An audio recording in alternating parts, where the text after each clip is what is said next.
तमाम स्टूडेंट्स को अस्सलाम वालेकुम। उम्मीद करते हैं तमाम लोग खैरियत से होंगे। लास्ट टाइम मैंने आप लोग को हमारा जो लास्ट लेक्चर था उसके अंदर मैंने फॉर्मूला पढ़ाया था। आज उस फॉर्मूले को इस्तेमाल करना सीखना है और इसके न्यूमेरिकल्स करने हैं। न्यूमेरिकल्स बहुत आसान है, मैं आपको एक एक स्टेप करना सिखाऊंगा। आप तमाम लोग को अभी कोई भी काम नहीं उतारेंगे, सिर्फ मेरी बातों को देखते रहेंगे, समझते रहेंगे और न्यूमेरिकल को सॉल्व करने का तरीक़ेकार देखेंगे। न्यूमेरिकल को कैसे सॉल्व करेंगे। तमाम लोग जल्दी से सवाल पढ़िए, सवाल क्या है।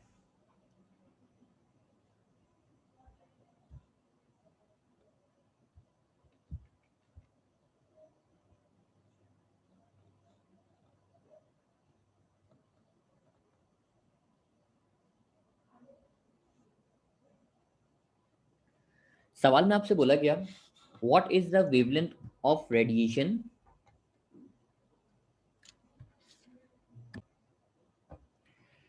that is emitted when a hydrogen atom undergoes a transition from the state n is equal to 3 to n is equal to 1। ये सवाल में आपसे बात कर रहा है।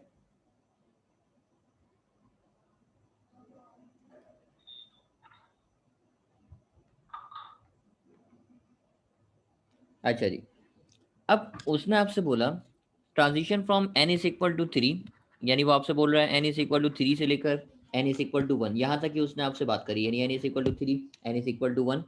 अब सवाल में याद होगा कल जो हमने लास्ट टाइम फॉर्मूला पढ़ा था, फॉर्मूला ये था 1/लैम्डा इज इक्वल टू 1.097 एक्सपोनेंशियल 7। आगे लिखा हुआ था 1/n(i²) माइनस 1/n(f²). ये फॉर्मूला मैं आपको पढ़ा चुका हूँ, 1/n(i²) माइनस 1/n(f²). इस फॉर्मूले में बेटा आपको याद होगा, ये फॉर्मूला जो मैंने आपको पढ़ाया, इस फॉर्मूले में एक चीज थी, वो चीज ये थी कि सर ni हमेशा छोटा होगा किससे, nf से। ये बात मैंने आपको पढ़ाई है। मैंने आपको पढ़ाया सर ni हमेशा छोटा होगा किससे, nf से छोटा होगा। इसका मतलब ये हुआ कि सर ये जो आपको वैल्यू दे रहा है, छोटी वाली वैल्यू, मैंने डाटा की हेडिंग लगाई और मैंने सिर्फ इतनी सी बात लिखी, सर ये ni हो गया मेरे पास 1, क्योंकि छोटी वाली वैल्यू हमेशा ni होती है। तो ये हो गया मेरे पास ni और ये हो गया मेरे पास nf, यानी मुझे ni मिल गया, मुझे nf मिल गया। ni की वैल्यू हो गई 1, nf की वैल्यू हो गई 3। और उसने बोला what is the wavelength, wavelength का मतलब क्या निकाल के दिखा दो, लैम्डा निकाल के दिखा दो। तो आपने सवाल देखा, न्यूमेरिकल काफी आसान सा न्यूमेरिकल है। ni दे रहा है, nf दे रहा है और आपसे बोल रहा है क्या निकाल के दिखा दो, लैम्डा निकाल के दिखा दो। मैंने सॉल्यूशन की हेडिंग लगाई, सॉल्यूशन की हेडिंग लगा के मैंने फॉर्मूला लगाया। फॉर्मूला क्या है मेरे पास, फॉर्मूला बताऊं मैं आपको बेटा, फॉर्मूला आप लोगों ने पढ़ा है। चलो मैं सॉल्यूशन राइट पे कर लेता हूँ, यहाँ पे आसानी रहेगी। सॉल्यूशन की हेडिंग लगाई और फॉर्मूला लगाया, 1/लैम्डा इज इक्वल टू 1.097 एक्सपोनेंशियल 7। आगे आप लिखोगे क्या, 1/n(i²) माइनस 1/n(f²). अच्छा जी, आगे बढ़ते हैं। फिर आप एक ही चीज़ की वैल्यू रखोगे आप, ये हो जाएगा 1.097 एक्सपोनेंशियल 7। आगे हो जाएगा 1/ni²। तो आप बोलेंगे सर ni की जगह पे कौन आ जाएगा, 1 आ जाएगा, तो मैंने 1 का स्क्वायर कर दिया। बीच में लगा हुआ है माइनस, तो आप बताओ बेटा nf क्या है, तो आप बोलेंगे सर nf है मेरे पास 3, तो ये हो जाएगा 1/3 का स्क्वायर। अब इसको एक एक स्टेप करके सॉल्व करते हैं। ये तो रहेगा 1.097 एक्सपोनेंशियल 7, 1/1 का स्क्वायर, तो ये तो बोलेंगे सर 1/1 1 ही रहेगा और ये हो जाएगा 1/9। बिल्कुल सही कहा सर, ये 1/9 हो जाएगा, क्योंकि 3 का जब आप स्क्वायर करोगे, ये जो आपको 3 नजर आ रहा है, जब आप इसका स्क्वायर करोगे तो क्या हो जाएगा, 9 हो जाएगा। अगला स्टेप बेटा, अगला स्टेप आप क्या काम करोगे, ये तो एज इट इज रहेगा 1.097 एक्सपोनेंशियल 7, आप इसको क्रॉस मल्टीप्लाई कर दोगे। याद है ना क्रॉस मल्टीप्लाई करने का तरीका, 9 को 1 से मल्टीप्लाई करोगे, 1 को 1 से करोगे और 9 और 1 को आपस में करोगे। याद करो, 9 को 1 से करोगे हो जाएगा 9, 1 को अगर आप 1 से करोगे तो ये हो जाएगा -1, और 9 को अगर आप 1 से करोगे, नीचे वालों को आपस में करोगे, तो 9 1 क्या हो जाएगा, 9 हो जाएगा। जब आप इसको सॉल्व करोगे तो ये आ जाएगा मेरे पास 1.097 एक्सपोनेंशियल 7, और ये बच जाएगा मेरे पास क्या, 8/9, क्योंकि 8 में से अगर आप 1 को माइनस करोगे तो आंसर आ जाएगा मेरे पास कितना, 8/9 आ जाएगा। ये आपने 1/लैम्डा निकाल रहे थे। अब नेक्स्ट पेज पे मैं आगे बढ़ रहा हूँ, इसी बात को मैं आगे बढ़ाता हूँ बेटा। मेरे पास ये बचा था 1/लैम्डा इज इक्वल टू 1.0, चलो लेफ्ट पे थोड़ा सा करके लिख देंगे उसको, 1/लैम्डा इज इक्वल टू 1.097 एक्सपोनेंशियल 7 और आगे बचा था मेरे पास कौन 8/9। कैलकुलेटर की मदद से अगर आप 8/9 को डिवाइड करोगे तो मैं आपको आंसर बताता हूँ 8/9 को डिवाइड करके क्या आएगा 1.097 एक्सपोनेंशियल 7। 8/9 को अगर आप डिवाइड करोगे कैलकुलेटर की मदद से तो जवाब आ जाएगा मेरे पास 0.888। ये आपने लिखा 0.888 आ गया। अब इस 0.888 को आप इस नंबर से क्या कर दोगे मल्टीप्लाई करोगे 1.097 एक्सपोनेंशियल 7 मल्टीप्लाई किया तो जवाब आ रहा होगा मेरे पास 1/लैम्डा का। 1/लैम्डा का जवाब लिखा हुआ आएगा आपके पास 9751.11। इस तरीके से आपका जवाब आ रहा होगा 975111.11 ये आपका जवाब आ रहा है। अगर आप ENG भी दबा दोगे तो जवाब ये हो जाएगा 1/लैम्डा इज इक्वल टू 9.751 एक्सपोनेंशियल 6। यानी इस स्टेप को करने के लिए याद है ना मैं कैलकुलेटर में आपको बोलता था कैलकुलेटर में आप ENG का बटन प्रेस करोगे। कैलकुलेटर में आप ENG का बटन होता है अगर आप वो प्रेस करोगे तो ये आपका कन्वर्ट हो जाएगा इस एक्सपोनेंट फॉर्म में। लेकिन सर हमें तो लैम्डा चाहिए तो मैं इसका रेसिप्रोकल कर दूंगा। मैंने इसका रेसिप्रोकल किया। रेसिप्रोकल करने का तरीकेकार ये होता है सर रेसिप्रोकल का मतलब जो नीचे है वो ऊपर चले जाएगा और जो ऊपर है वो नीचे। तो ये बन जाएगा 1/9.751 एक्सपोनेंशियल 6। क्योंकि बेटा जब कुछ नहीं होता नीचे तो आपने पढ़ा ना सर जब नीचे कुछ नहीं होता तो 1 होता है। तो रेसिप्रोकल करोगे तो बन जाएगा 1/9.751 एक्सपोनेंशियल 6। इसको 1 करके डिवाइड करेंगे तो लैम्डा का आंसर आ जाएगा मेरे पास। मैं इसको डिवाइड करके देखता हूँ 1 डिवाइडेड बाय दिस तो आंसर आ रहा है मेरे पास 1.025 एक्सपोनेंट -7 मीटर। ये आपने अपना आंसर निकाला। हमारा जो आंसर आपके सामने आया वो आंसर आया 1.025 एक्सपोनेंट -7 मीटर। लेकिन हमारी बुक के अंदर इसके आंसर मीटर में नहीं है बल्कि हमारे आंसर दिए हुए हैं नैनोमीटर में। बुक में तकरीबन वेवलेंथ के जो आंसर है इस चैप्टर में दिए हुए ना वो नैनोमीटर में दिए हुए क्योंकि नैनोमीटर स्मॉलर यूनिट है। स्मॉलर यूनिट है नैनोमीटर तो हमारे क्योंकि आंसर नैनोमीटर में दिए हुए थे जानबूझ के आपको नैनोमीटर में कन्वर्ट करना पड़ेगा। कन्वर्ट करने के लिए मैंने लिखा 1.025 एक्सपोनेंट -7। बेटा मैं आपको कन्वर्ट करने का तरीका बताता हूँ। जब भी कभी आपको मौका मिले मीटर से नैनोमीटर में जाने का तो आप अपने नंबर को डिवाइड कर देना 10⁻⁹ से। यानी आप अपने नंबर को डिवाइड करेंगे किससे 10⁻⁹। याद रखना बेटा मीटर से जब भी नैनोमीटर में जाना है आप डिवाइड करोगे 10⁻⁹ से। मैंने बोला सर 10⁻⁹ से अगर हम डिवाइड करेंगे तो जवाब आ जाएगा मेरे पास। डिवाइड करता हूँ एक्सपोनेंट -9 से तो जवाब आ रहा है मेरे पास 102.55 और ये कन्वर्ट हो गया मेरे पास इसमें नैनोमीटर में। तो ये मेरे सॉल्यूशन जो मैंने आपके सामने किया ये इस सवाल का जवाब है। ये इसका आंसर आ गया। उम्मीद करता हूँ तमाम लोगों को बात क्लियर होगी। न्यूमेरिकल नंबर 1 करने के बाद आगे बढ़ते हैं अगले न्यूमेरिकल की तरफ। और अगला न्यूमेरिकल है मेरे पास न्यूमेरिकल नंबर 2। न्यूमेरिकल नंबर 2 देखते हैं। न्यूमेरिकल नंबर 2 उसी तरह का सवाल है। आपसे बोला गया व्हाट इज द वेवलेंथ। आप बोलेंगे सर बड़ा आसान सा सवाल। मैंने डाटा की हेडिंग लगाई वेवलेंथ चाहिए मतलब लैम्डा चाहिए। उसने बोला एक वैल्यू एन की वो 3 दे रहा है एक वैल्यू आपको एन की कितनी दे रहा है 2 दे रहा है। और आपको ये बात पता है sir N I is less than N F यानी एन आई हमेशा छोटा होता है और एन एफ हमेशा बड़ा होता है। यानी जो छोटी वैल्यू है वो एन आई है। यानी एन आई की वैल्यू हो गई मेरे पास कितनी 2 हो गई और एन एफ की वैल्यू हो गई मेरे पास कितनी 3 हो गई। यानी एन आई की वैल्यू मेरे पास 2 और एन एफ की वैल्यू मेरे पास कितनी है 3 है। आप बोलेंगे हाँ सर बिल्कुल ऐसी लैम्डा है मेरे पास वेवलेंथ एन आई की वैल्यू 2 एन एफ की वैल्यू 3। अब मेरे ख्याल में ये सवाल आप आसानी से सॉल्व कर सकते हैं। सवाल आप तमाम लोग का होमवर्क है। ये सवाल तमाम लोग होमवर्क करेंगे। होमवर्क करके अगर आपका आंसर सही नहीं आ रहा या आंसर सही आ रहा है अगर आप सॉल्यूशन सेंड करना चाहें तो मुझे सॉल्यूशन भी सेंड कर सकते हैं मैं चेक कर लूंगा। तो ये सवाल आप लोग के होमवर्क है न्यूमेरिकल नंबर 2 आप तमाम लोग खुद कीजिएगा।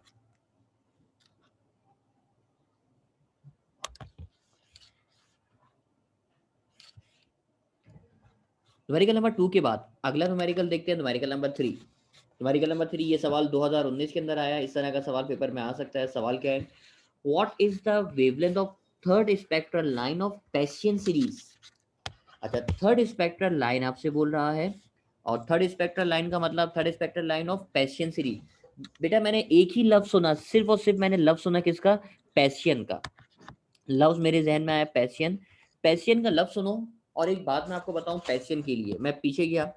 मैंने बोला यार मुझे एक बात याद आ रही है सर पैसियन के लिए आपने लिखवाया हुआ है, पैसियन के लिए ni की वैल्यू कितनी होती है, 3 होती है। तो मैंने ये लिख दिया कि सर पैसियन के लिए ni की वैल्यू मेरे पास कितनी हो जाएगी, 3 हो जाएगी। तो मैं वापसी सवाल पे आया, मैंने सवाल को देखा और सवाल को देख के मैंने डाटा की हेडिंग लगाई और ni की वैल्यू देखी, यानी ni की वैल्यू हो गई मेरे पास कितनी, 3 हो गई।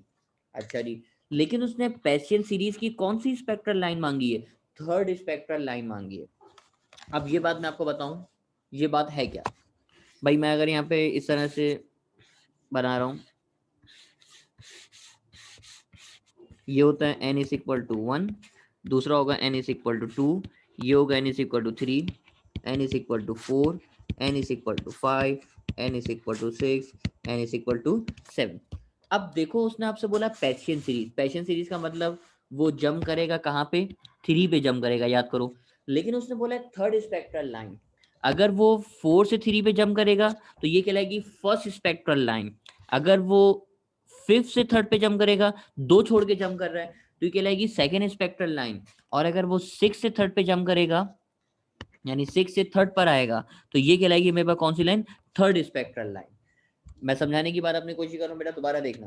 आपके पास पैसियन था, पैसियन का मतलब ni की वैल्यू मेरे पास कितनी है, 3, पैसियन का मतलब ni की वैल्यू है मेरे पास 3, और उसने बोला थर्ड स्पेक्ट्रल लाइन, तो थर्ड स्पेक्ट्रल लाइन का मतलब है कि इसमें 3 का इजाफा कर दो, ni में 3 का इजाफा करोगे तो nf की वैल्यू कितनी हो जाएगी, 6 हो जाएगी।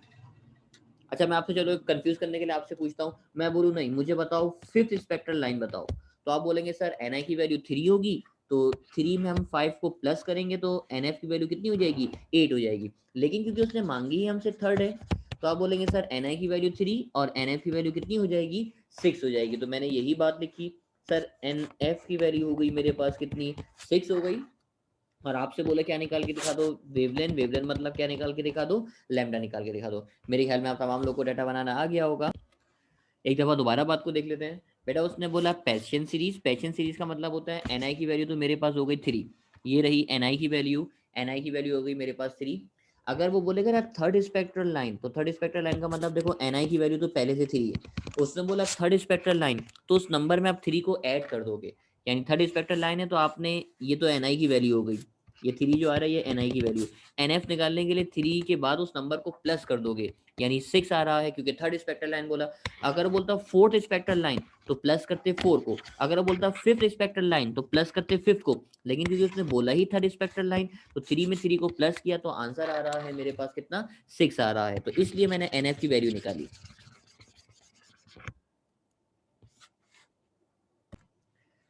न्यूमेरिकल नंबर 3 के बाद आगे बढ़ते हैं अगले न्यूमेरिकल की तरफ।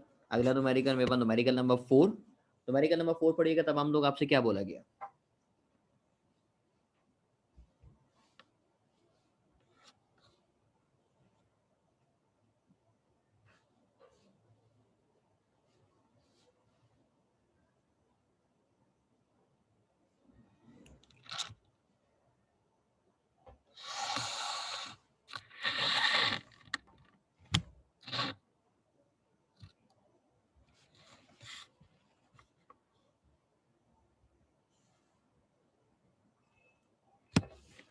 सवाल में आपसे बोला गया an electron in the hydrogen atom make a transition from n is equal to 2 to the ground state, यानी वो जम करके n इज इक्वल टू 2 से n इज इक्वल टू 1 पर आया। ये देखो ये हो गया n इज इक्वल टू 2, ये हो गया n इज इक्वल टू 1, क्योंकि याद है ना आपको जो सबसे पहला स्टेट होता है वो कहलाता है ग्राउंड स्टेट, और ग्राउंड स्टेट के लिए n की वैल्यू 1 होती है। अच्छा जी, इसमें से एक होगा ni, एक होगा हमारे पास nf। आप बोलेंगे सर जो कम वाला होता है, भाई ग्राउंड स्टेट का मतलब तो हो गया n इज इक्वल टू 1, और आपको ये बात पता है सर जो कम वाला होता है वो हमेशा क्या कहलाता है, ni कहलाता है। तो मैंने डाटा की हेडिंग लगाई और मैंने यहाँ पे लिखा sir ni is equal to 1, और जो 2 है यानी कम वाला तो ni हो गया और ज्यादा वाला कौन हो जाएगा, nf हो जाएगा, यानी ni की वैल्यू मेरे पास 1 है, nf की वैल्यू मेरे पास 2 है, और वो आपसे बोल रहा है क्या निकाल के दिखा दो, वेवलेंथ निकाल के दिखा दो, मतलब क्या निकाल के दिखा दो, लैम्डा निकाल के दिखा दो। तो ये सवाल भी आसान था, सिर्फ आपको कंफ्यूज करने के लिए लिखा हुआ था कि अगर ग्राउंड स्टेट वो आपसे बोलेगा, अगर वो आपसे बोलेगे भाई ग्राउंड स्टेट, तो ग्राउंड स्टेट का मतलब ni की वैल्यू कितनी हो जाएगी, 1 हो जाएगी। तो ये सवाल भी आप बड़े आसानी से कर सकते हो, ये सवाल भी आप लोग के लिए होमवर्क है, ये सवाल भी आप लोग सॉल्व करेंगे। न्यूमेरिकल नंबर 4 कंप्लीट हुआ। न्यूमेरिकल नंबर 4 के बाद आगे बढ़ते हैं, अगला न्यूमेरिकल ये है मेरे पास न्यूमेरिकल नंबर 5। अब न्यूमेरिकल नंबर 5 में क्या करना है, जरा ये बात पढ़ते हैं, सवाल पढ़िए तमाम लोग।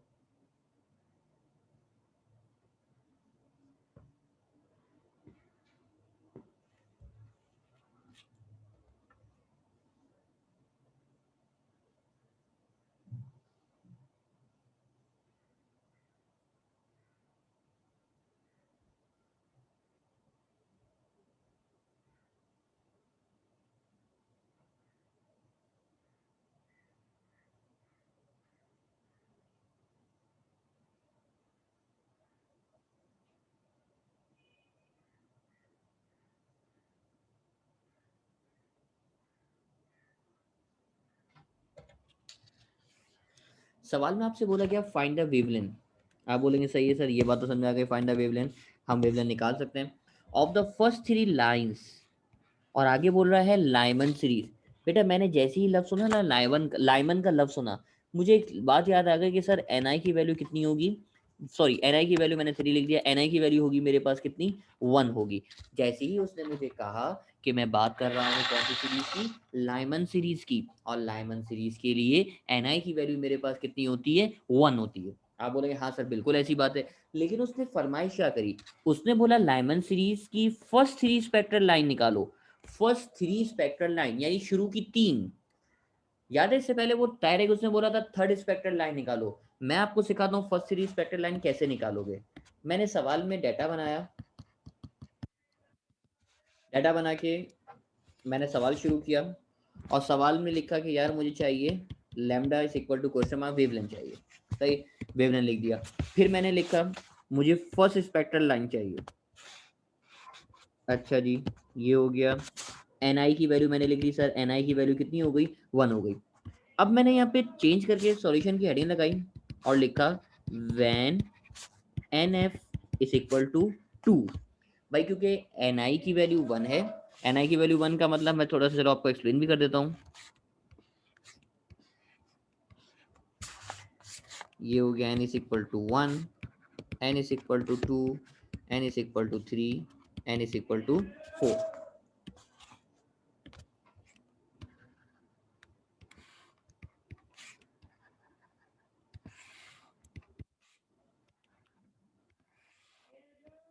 अगर आपका इलेक्ट्रॉन सेकेंड से फर्स्ट पे जंप करेगा तो ये कहलाती है फर्स्ट स्पेक्ट्रल लाइन, अगर थर्ड से फर्स्ट जंप करेगा तो ये कहलाएगी सेकेंड स्पेक्ट्रल लाइन, और अगर फोर्थ से फर्स्ट पे जंप करेगा तो कहलाएगी थर्ड स्पेक्ट्रल लाइन।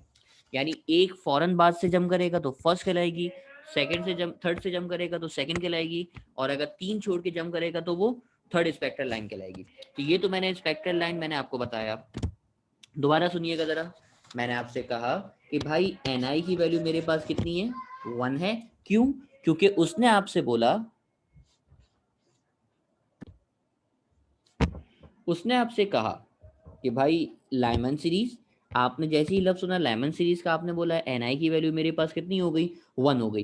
क्योंकि उसने फरमाइश कर दी फर्स्ट 3 स्पेक्ट्रल लाइन, तो आप एक दफा लिखोगे व्हेन एन एफ की वैल्यू यानी उसके फौरन बाद से जम करे, यानी एन एफ की वैल्यू क्या हो जाएगी, 2 हो जाएगी। ये एन एफ आप खुद सेलेक्ट कर रहे हो, उसने बोला नहीं, आपने एन एफ खुद सेलेक्ट किया। अब देखो फॉर्मूला क्या लगेगा, फॉर्मूला लगेगा 1 upon lambda is equal to 1.097 exponential 7 1 upon N I square minus 1 upon N F square. आप बोलेंगे सर बिल्कुल ऐसी है, बेटा मुझे बताओ एन आई की वैल्यू कितनी है, तो आप बोलेंगे सर एन आई की वैल्यू तो 1 है, जबकि एन एफ की वैल्यू कितनी हो गई, 2 हो गई, और आप सवाल को सॉल्व कर लोगे। ये तो आपने फर्स्ट स्पेक्ट्रल लाइन निकाल ली। अब आप सेकेंड स्पेक्ट्रल लाइन निकालोगे, सेकेंड स्पेक्ट्रल लाइन कैसे निकालोगे, अब आप लिखोगे सर एक दफ़ा एन एफ की वैल्यू हम 2 लेंगे, और एक दफ़ा एन एफ की वैल्यू कितनी लेंगे, 3 लेंगे। क्योंकि उससे बोले ना शुरू की 3 लाइन बताओ, फर्स्ट 3 लाइंस, तो पहली लाइन तो हो गई आपके पास, आपने पहली लाइन के डाटा को सॉल्व कर लिया, एन आई की वैल्यू 1 और एन एफ की वैल्यू कितनी हो जाएगी, 2 हो जाएगी, ये तो आपने सॉल्व कर लिया। अब एन आई की वैल्यू 1 रहेगी, सेकेंड स्टेप में एन एफ की वैल्यू कितनी हो जाएगी, 3 हो जाएगी, और फिर वही सेम फॉर्मूला लगाओगे, और थर्ड स्टेप में क्या करोगे, फिर वही सेम काम करोगे, यानी लेकिन इस बार एन एफ की वैल्यू कितनी हो जाएगी, 4 हो जाएगी। यानी आपने एन आई की वैल्यू तो फिक्स कर दी, क्योंकि लाइमन सीरीज है ना, लाइमन के लिए शर्त है हमेशा एन आई 1 होगा, तो ये तो फिक्स कर दी, लेकिन NF की वैल्यू बारी बारी करके चेंज कर रहे हो। एक दफा NF की वैल्यू 2 लोगे, एक दफा NF की वैल्यू 3 लोगे, और एक दफा NF की वैल्यू क्या लोगे, 4 लोगे, और हर बार सॉल्व करोगे और कौन निकालोगे, लैम्डा निकालोगे। यानी NF की वैल्यू 2 है, लैम्डा निकाल लोगे, NF की वैल्यू 3 है, लैम्डा निकाल लोगे, NF की वैल्यू 4 है और लैम्डा निकाल लोगे। तो ये सवाल को मैंने सॉल्व करने का आपको तरीका बताया, और तीनों आंसर्स लिखे हैं, अपने आंसर्स निकाल के इन आंसर से मैच करना, ताकि आपको आइडिया हो आप किस तरीके से सॉल्व कर रहे हो। मेरे ख्याल में तमाम लोगों को बात क्लियर हो जानी चाहिए। ये सवाल भी बड़े आराम से आप कर सकते हो, ये सवाल भी आप लोग के लिए होमवर्क हो गया, तमाम लोग ये होमवर्क कंप्लीट करेंगे।